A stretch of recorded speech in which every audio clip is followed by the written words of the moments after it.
Hello everyone and welcome to today's webinar. Today I'm joined by Ulf Löwenhav, who will be talking around how to practice engaged thinking.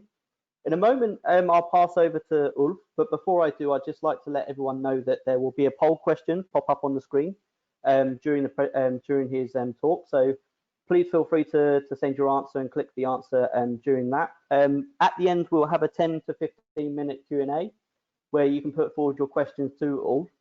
So during his talk, if you do have any questions, please feel free to type them into the chat or question tab, and I'll put them forward to Ulf at the end.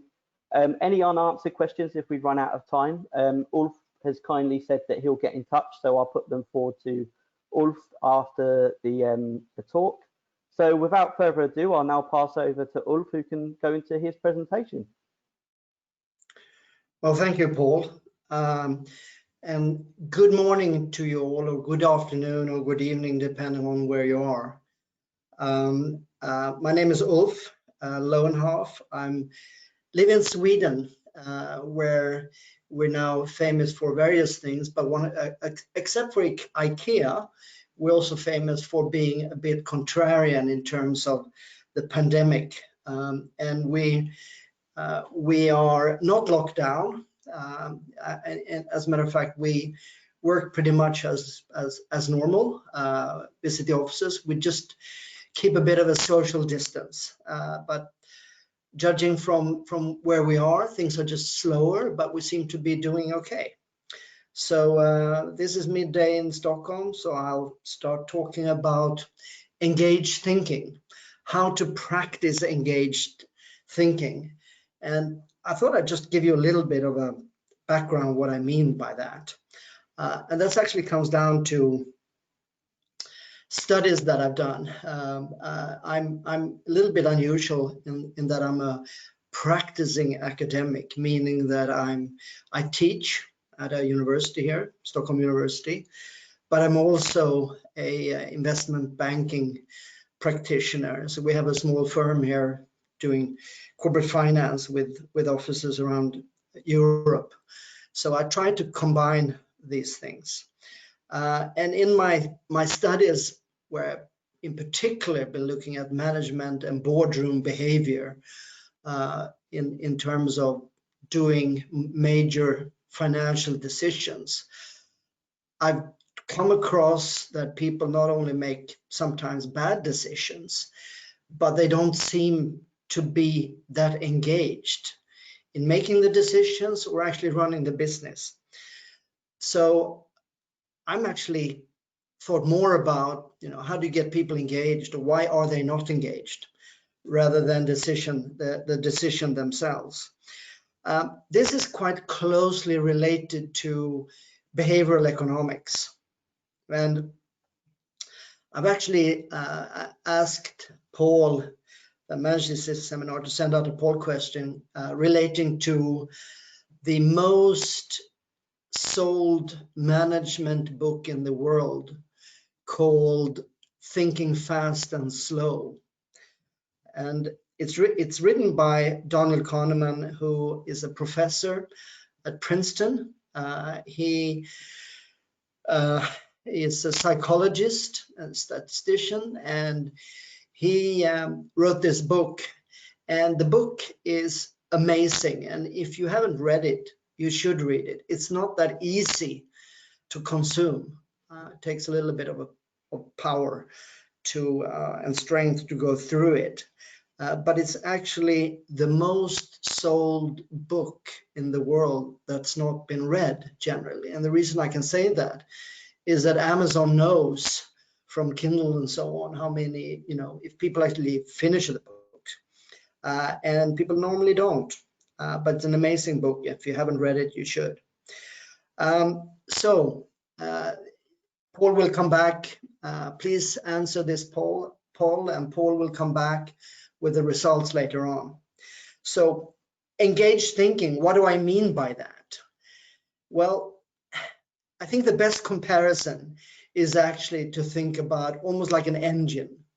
You can be, an engine can be idling, like we're not pushing the gas pedal at all, or it could be, revving and really going. And I think it's the same with our brain, in that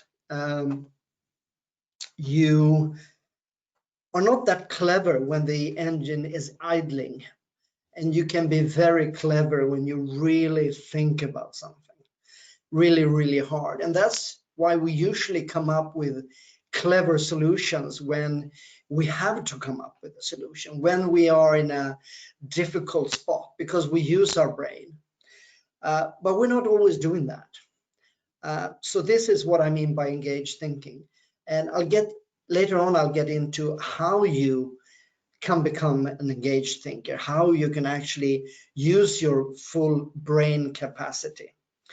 I should also mention that because I've been thinking so much about passive thinking or active thinking or engaged thinking, I've come to realize that the people I meet that are particularly successful, that are people that are very, very engaged in their business, and they're very active thinkers. So I don't think it's a coincidence that we can talk about active thinking and passive thinking or engaged thinking. It's just that we don't do that very much. But coming back to Kahneman, I don't think it's a coincidence either that he talks about thinking fast and slow. And I'll get back to that a little bit later. Now, I mentioned to you the background to this, why we can talk about engaged thinking is poor decisions in the boardroom. You can also say that I met that some people have presence and power, and they are leaders, and they actually, when they have a thought of their own, they can actually express that thought. But on the other hand, there are people that are followers that just want to adjust into the situation. And I will say generally that, again, that the active thinkers, the leaders, are quite useful for their organizations.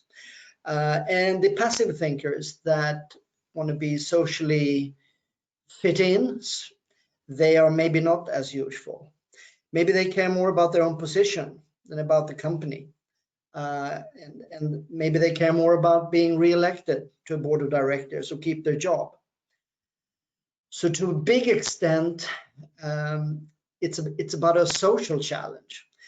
If you are an active thinker, if you actually voice your opinion, you may not be as well liked. But if you really care about being well liked, you want to be very agreeable. And that's typical for people that are passive thinkers. So it's impossible to actually dig into this thing without actually thinking about who we are as people. And for thousands of generations, we have been hunters, gatherers, farmers, the last probably few hundred years, but generally hunters. And we have those traits, we have those genes in us that enable us to survive and act in a way that you survive in pretty rough circumstances. But today, we live in a completely different world where there are totally different requirements on us if we want to be successful. And I'll give you some main differences. One of them is actually concerning recruiting. And that is when we meet somebody, for example, in an interview, we tend to like people that agree with us, that smile and look nice. Well, that obviously doesn't have anything to do with how good they are going to be in their jobs.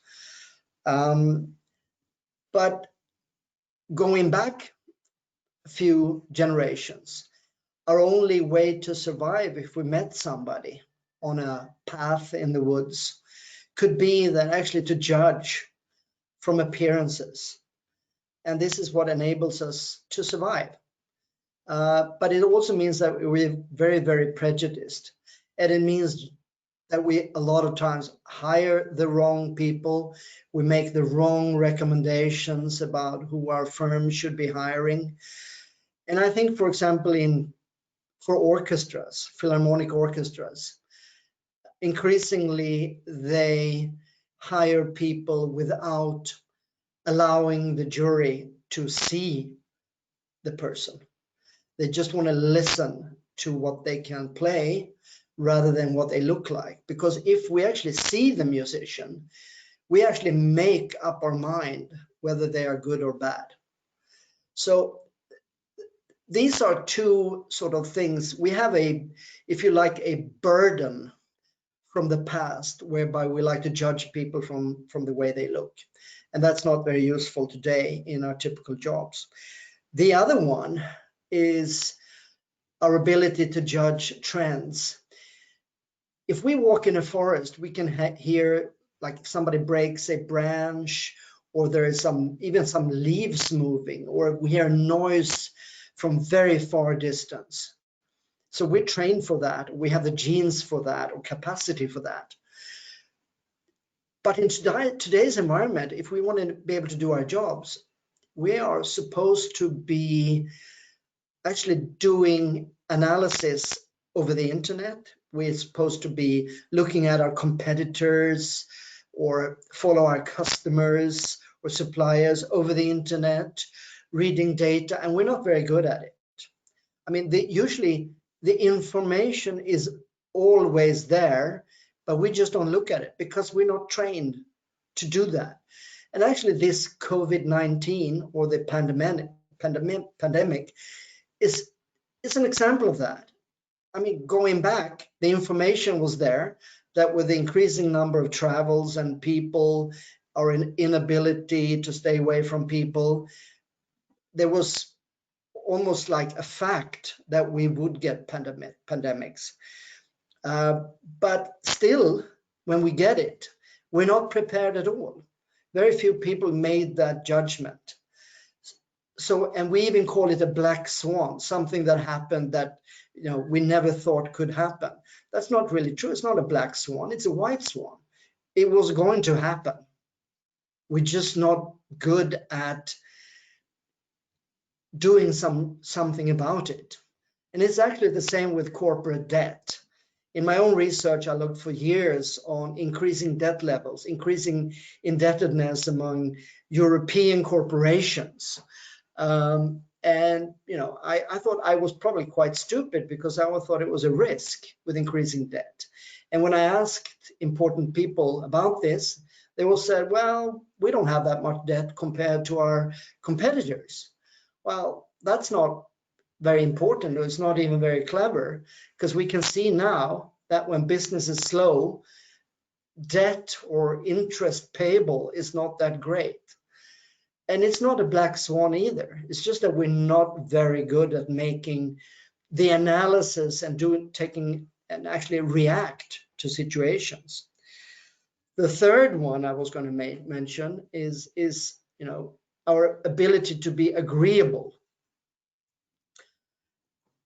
If you think about how we are, the Yuval Harari, who wrote an incredible book, Sapiens, in an interview in Financial Times, he was asked about the main differences between us and monkeys being some sort of ancestors to us. And he said that, well, if you filled a stadium with 60,000 people, we would sit there and, you know, be social to each other. While if you fill it with 60,000 monkeys, they would all try to kill each other. So we are very, very agreeable, and that is nice. And it's a way to survive. But being agreeable could also be a problem depending on what our purpose with our jobs are. I mean, if we are directors of a big corporation, I wouldn't think that being agreeable or social is a great advantage as compared to being critical and, you know, actually having an opinion and voicing the opinion. But that we're not very good at. We don't do that very well. The other one, the fourth one I was going to mention is the short term. You know, we do lots of things which we are good for us in the short term. We smoke.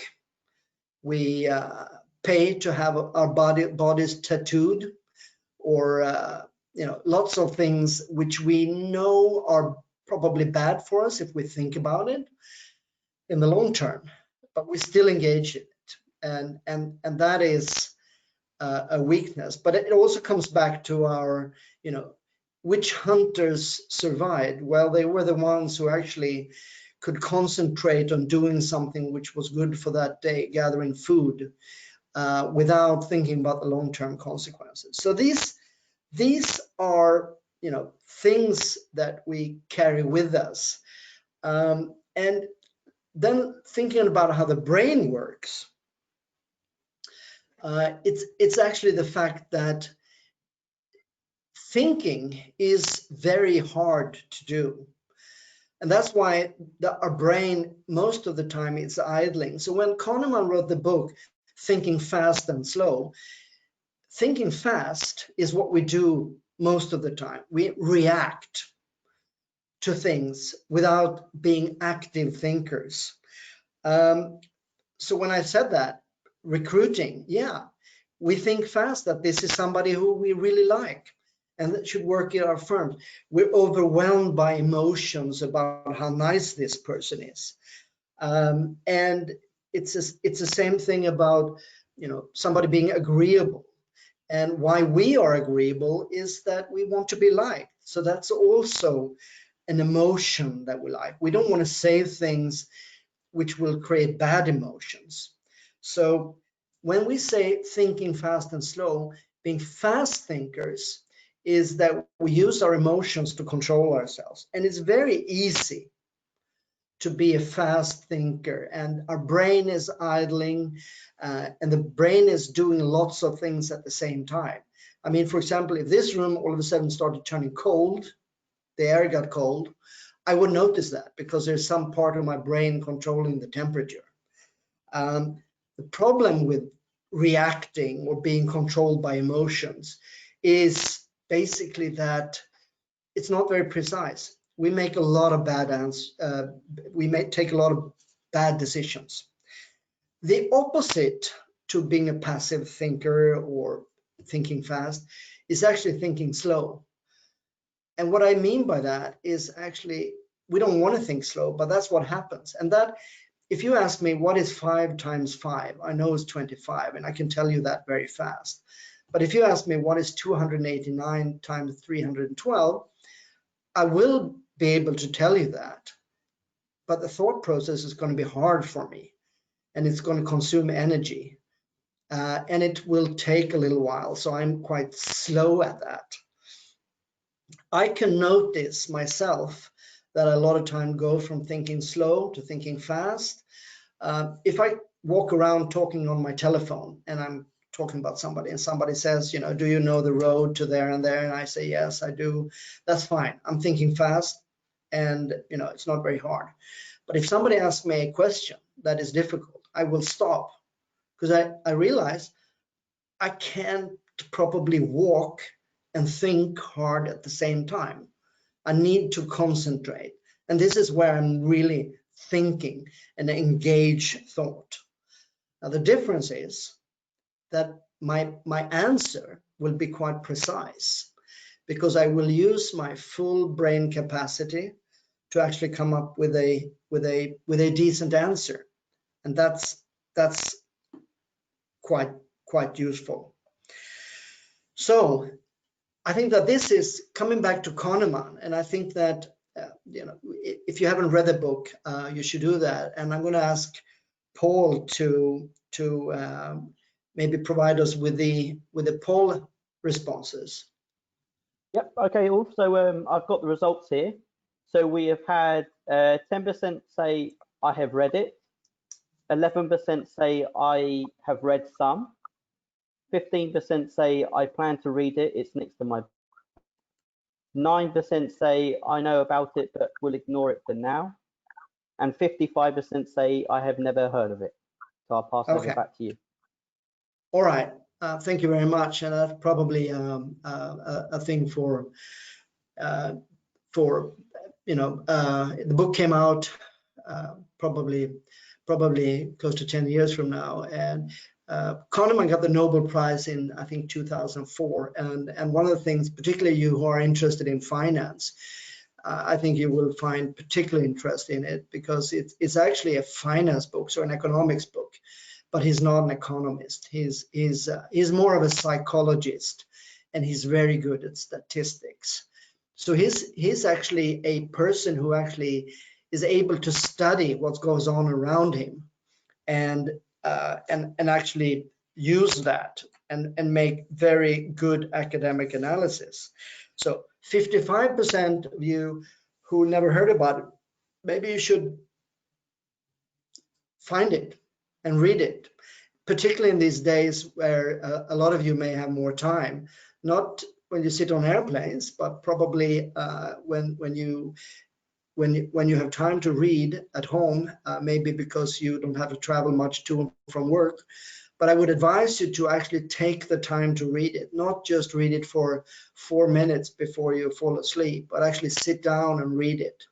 When you come to roughly the middle of it, it's heavy to some extent, but just skip a page or two and read it. It's an amazing book.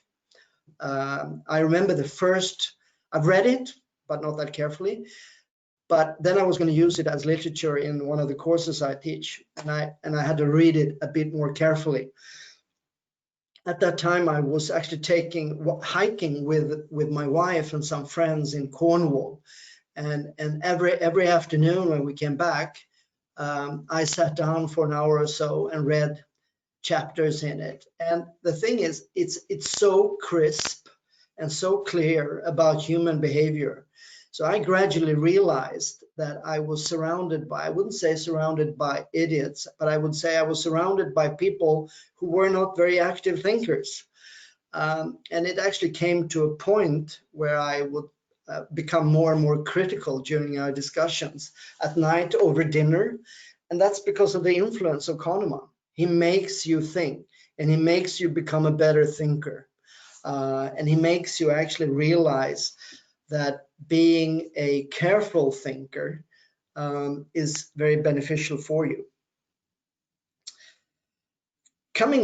Moving on a little bit in this discussion, we mentioned emotions, and what happens is that always when we are facing a situation where we have to make a decision, an answer is presented to us, and you can say that that is an emotion. For example, if you open a door and somebody's cooking and it smells good, you feel hungry. That's a part of an emotion, and you feel like, could I please have a sausage? Even if you're not hungry, you're just overwhelmed by that emotion. Now, if you were logical there and thinking long term, you may want to think more about your waist, i.e. your middle part of your body, that maybe you don't need a sausage, maybe you've had lunch. But most of us think short term. Now, the challenge that we have is that the power of our emotions as compared to the power of our logical thinking is 200,000 times to 1, i.e.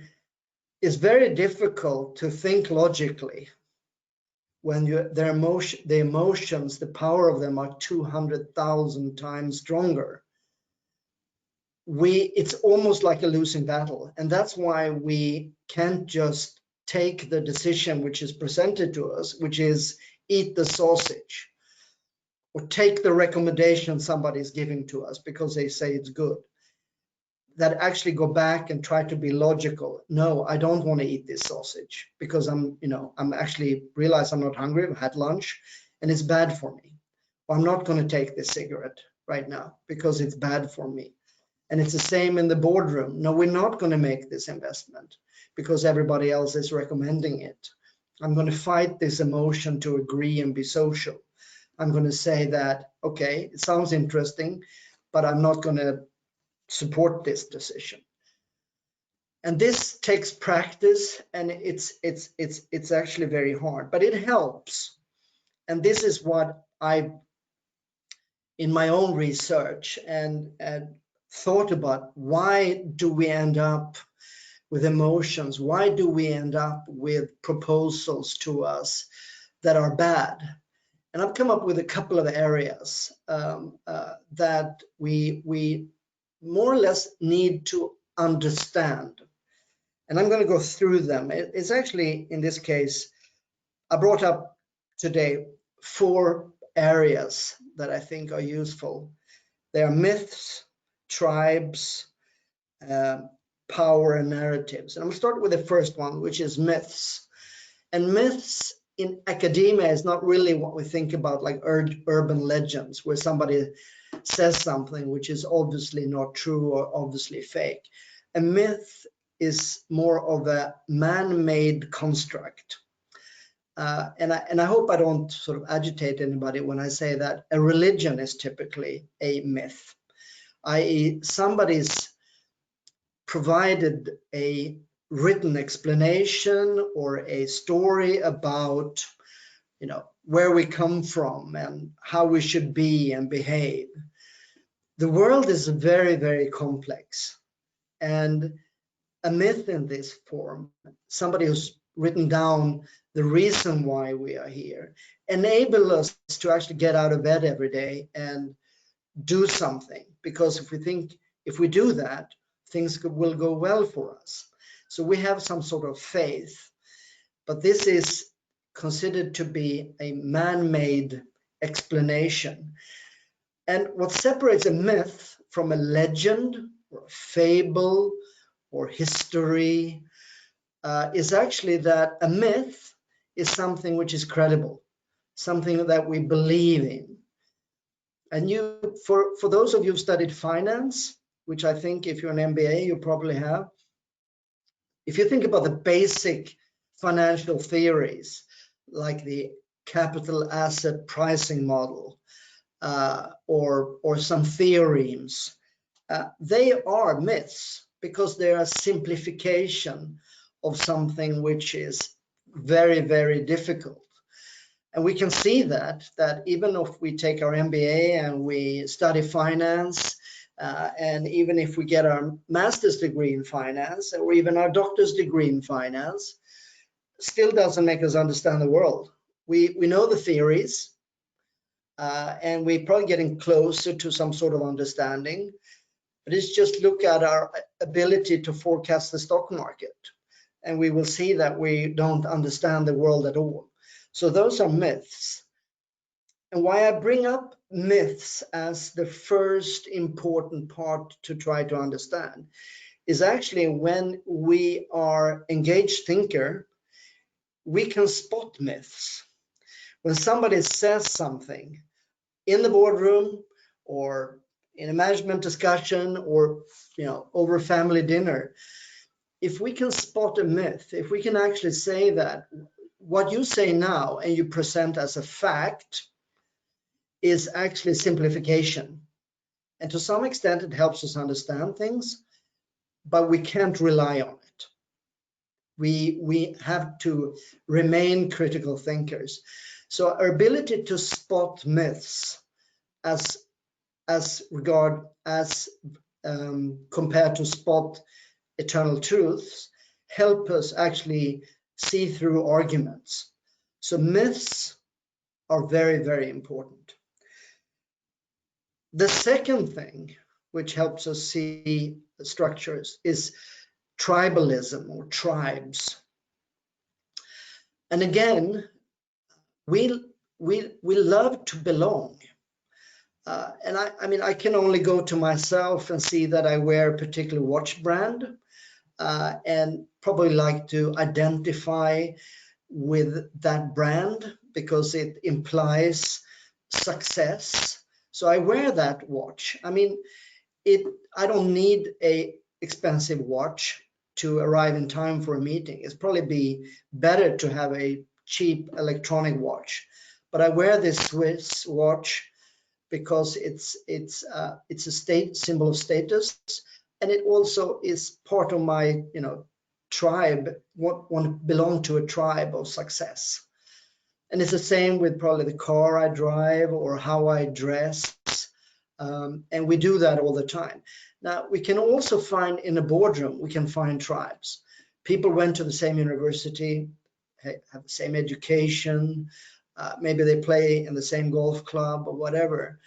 You a lot of times form alliances without themselves knowing it, or anybody else knowing it. But when you listen to arguments and who supports it could be a reflection of tribalism. And that is very important in order to understand what's being said and facts around us and so on. The third one is power.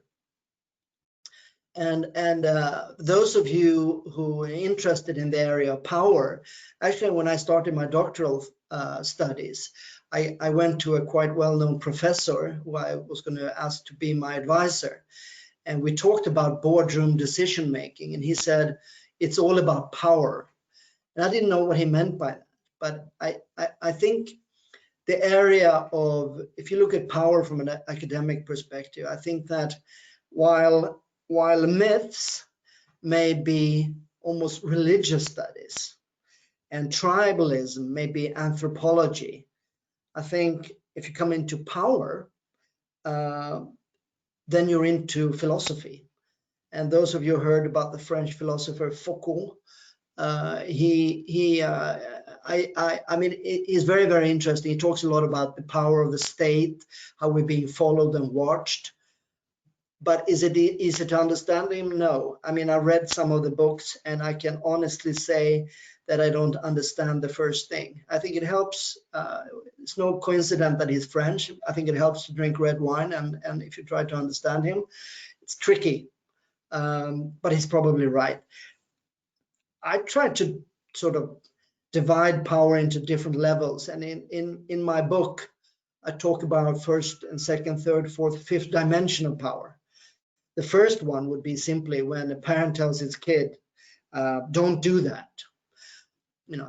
In a second layer of power, that would be somebody who controls the agenda, like, we're not allowed to talk about this here. Or in this boardroom, we never talk about the purpose of the company, or we don't talk about the founders or whatever. And we can go through these different layers of power. The advantage of studying power is you can actually see so much easier what goes on around you. When you study how people try to maybe control you, control others through how they behave, their body language, the way they sit, the way they control an agenda, it's make you understand so much more about what's going on. And if you are an engaged thinker, if you actually sit down and think and analyze what goes on around you, then you will actually see that.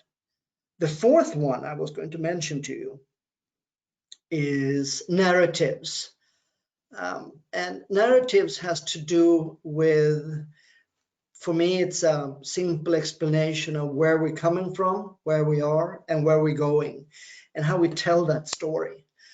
And I've come across that in a setting, in an environment.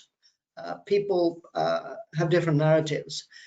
One thing that actually helped me socially is my wife and I have talked about our narratives. Where do we want to be 10 years from now, 20 years from now?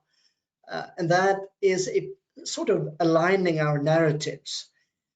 I think if you want to agree on something, I think it helps to align your narratives. And I think it helps in a boardroom that the directors align their narratives and agree on what they're actually trying to do, what the purpose is of the company. And a lot of times when you find that people disagree, and that could be politically, could be countries sits next to each other and always been fighting, well, they have different narratives. Somebody told them that their nation is the leading nation and God has chosen them to be the first people. Well, if two countries have that view, that's going to be tricky to agree. So narratives are so important, and it helps if you do your analysis, coming to an agreement with somebody, to actually look at what the narratives are. So how can we actually become better thinkers, engaged thinkers, or making better decisions? Well, I get that question a lot. When I teach in an MBA program in Stockholm, usually after the first, well, what I talked about today, I should mention, is usually I go through during a full month or month and a half. But when people actually ask, how do I become an engaged thinker? How do I do that? I think it takes practice, and you need to become aware of when you're just idling, not thinking hard. But I think the thing is, do not just wake up, go to work with your brain idling. Take time to think. Sit down with your cup of coffee. Don't do anything else. Don't listen to the TV or the radio or read the paper at the same time you're trying to think, but actually think. Think about what is the purpose of the company that I work for? What is the objective of the company? And what is the purpose of my job and my role, and what am I trying to contribute?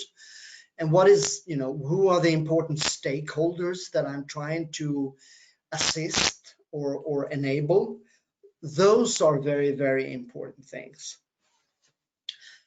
And I think that when you become an engaged thinker, and when you actually look out for the stakeholders, the purpose, or what's going on around you, and you can actually see that people trying to influence you and people using arguments which are poor myths, then you can become a better decision maker. English is not my first language, but a lot of times I use the word contrarian, which I think in English implies that you're also a bit problematic. You're a contrarian, you go against everybody else. But if you want to be a statesman, you want to be useful, you want to be a useful contrarian, you want to be a critical thinker that contribute in your job, you want to be valuable, you need to be a critical thinker. And I like to say sometimes that you want to be a resilient contrarian. Resilient in this case means that you are useful in the long term. Now, if you say things, if you're just negative, if you just go against people, you're not very useful, and you will not be resilient, because you will not be re-elected, you will maybe lose your job, and you will not be invited to discussions. Then you're not resilient. But if you want to be a resilient contrarian, then you need to think about, how do I present things? How do I say important things to people in a way that they will actually listen? Then you are a resilient contrarian. You survive, but you're useful. And this is a big challenge. So coming back to my hiking experience, where I actually became gradually more critical to my friends, they didn't like me very much. My wife didn't like me very much. So I wasn't resilient. But now I know I could have been critical in a better way, in a more social way, in a more resilient way. So I think that this is the takeaway, is that if you want to be useful, you want to be an engaged thinker. Don't think for a second that you will be useful unless you actually engage your brain going from idling to actually revving and going, maybe not full speed, but actually going as it's supposed to be going, not just idling. Then you're becoming useful. And it takes, to some extent, I think, practice. But you will notice the difference. I think I have noticed the difference, because I start seeing things in a different light, what goes on around me. I see why people say things, and I think I've become more useful to my colleagues, to my company, to my university. So I think that is the essence of what I wanted to say today. So, and I hope that this will maybe be useful for you, that how you can practice engaged thinking. And I think that that's all I wanted to say today. I think we can see if Paul has received some questions maybe, and I'll be happy to see if I can maybe address them. Thank you. Excellent. Thanks, Ulf. So we've had some questions come in. The first one is, how can companies learn to master engaged thinking to keep growing whilst remote working? I think I understand the question. How can you become a more engaged thinker, master engaged thinking while you're working remotely? Yes. Yes. Well, I don't think it's much difference. I think it's actually easier. I think that one of the problems you have when you actually work in an environment, I mean, I suffered from a lot of traveling. From March until now, I basically stayed in Stockholm, and I would normally have been to China at least twice, to the US at least twice. And obviously I'm not as efficient. You know, I can't work when I want to, because they, on the airplane, they, you know, bring me food or whatever, or I have to move around or let people pass me or whatever. So I actually think it's very, very useful to work from home or work remotely, because you have more time to actually think through, to not have to reply immediately. And how do you do that then remotely? Well, is Zoom useful? I think yes. I mean, I think that to actually communicate just over the telephone remotely is more difficult, because, you know, it's difficult to come through. I think if you want to communicate, you probably online, you probably have to, it's easier if you can show yourself, because you need all your tools in your toolbox to be able to smile and use your arms and explain something maybe to somebody in a way that they don't feel threatened. And I think that the most dangerous thing you can do is actually write something important, contrarian, in an email, because it can be read in, you know, so many different ways and different lights. So you want to be able to communicate probably with your voice. But I think it's probably easier to be a resilient contrarian online, because you have more time to think, probably, hopefully, and more space to think. So I hope that answers that question. Thank you. So we've got some more questions come in. So the next one is, how does power conflict with purpose? Oh, well, it's actually it's a good question. The conflict between power and purpose.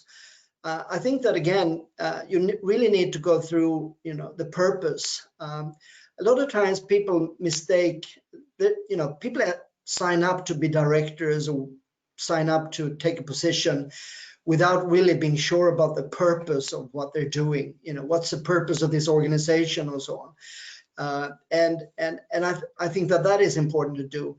Now, when you look at the power is, you know, how somebody else in that room or somebody else inflicts their will on you. And I think that, I mean, I would take an example, is if, for example, in the boardroom or in a management meeting, you have a strong personality there, and you bring up something that, you know, for example, you know, you have a management meeting in IKEA and you say that, well, why don't we try to transport these things in this way rather than that way? and somebody says, well, no, at IKEA, we've always done this. We're not going to even consider that proposal of yours. Well, that's power. Somebody just used their power to control the agenda. So there you have a typical conflict between purpose and power. And I think that a lot of times people use power to protect themselves, and without knowing why, just because it makes life easier. So again, in those situations, you need your social ability to get around power issues. But it's a typical conflict, absolutely. I hope that answers that question. Thank you. So we've got some more questions coming. There's quite a few coming in at the moment, so I don't reckon we'll have time to answer all of them, so I'll pass them on to Ulf afterwards. So the next question is, how can you influence others to practice engaged thinking? Oh, how can you get others to practice engaged thinking? Well, again, I think that is very, very, very difficult. It is a good question, because people are not generally aware that there is a difference between engaged thinking and passive thinking. We just walk around and think we're clever when we're not actually using our brain. We're just idling around, and we do stupid things, and we answer questions often in a poor way. And you really need to get people to wake up. I mean, I've increasingly see things that I realize that people are not using their brain. For example, when I walked this morning, I walked to the underground station here in Stockholm. Somebody was standing outside the station smoking, and that's fine. If they decide to smoke, let them. But then somebody takes the last part of the cigarette and just throws it on the street. And you just wonder, you know, how can I, first, they're not using their brain, because obviously they think that it's important to look cool, and a part of the ritual is to throw the cigarette stub on the street. But they must be aware that somebody's going to have to pick it up. But how can you communicate to that person in a way that, can you please think and not do that? Well, it's almost impossible. I mean, I've tried it. It almost ended up in a fight, because people are not, they're not willing to take in that information. So I think the only way to get people to become aware that there is a difference between being engaged and really thinking about finding a solution to something, or just idling around. I think the only way is doing what we're doing now, is to either get them to read a book about this, or to try to tell people to think harder. And I'm actually sitting with a colleague here right now, and at this workplace, it's the same thing. We advise people on financial situations, and we would like to think that all of us use all the available tools and all the information, and really think hard about making recommendations, but we're not always doing that. And part of it is because it's hard to engage. Being engaged thinker is hard work. And you know, if you think really, really hard all the time, you're going to eat more because you need more energy, and it's just hard work, and you become so much more tired. So yeah, I do not think it's almost possible to tell somebody to become an engaged thinker without giving them the full background and sitting down over a long lunch and talk to them about passive thinking. I hope that answers the question. Thanks, all. So we've had another question come in, which sort of touches on what you've just mentioned. So they want to know whether you've got any more recommendations on books or modules around behavioural economics, apart from the Kahneman book. Sure. I think there are many books, I think, that are useful, and I can mention some authors. One of them, which I think is amazing, I mentioned briefly Yuval Harari, who's written the book Sapiens. And I think that the two cornerstones, at least for me, of understanding behavioral economics is actually Thinking Fast and Slow by Kahneman and Sapiens by Harari. And the reason why I suggest Sapiens is that it gives a very, very good background on a lot of issues we have, why we behave like we do, and why we ended up, in a world. For me, it gives an explanation to why why I am sexist a lot of times. I would also mention, so it gives an explanation to, where we are and where we want to go. And it's again, it's easier to read than Kahneman's. It's shorter, but it's an amazing book. I would also mention Dan Ariely. Ariely is Ariely. He writes about predictions and about why we are not very truthful to each other a lot of times. Also very, very, very useful.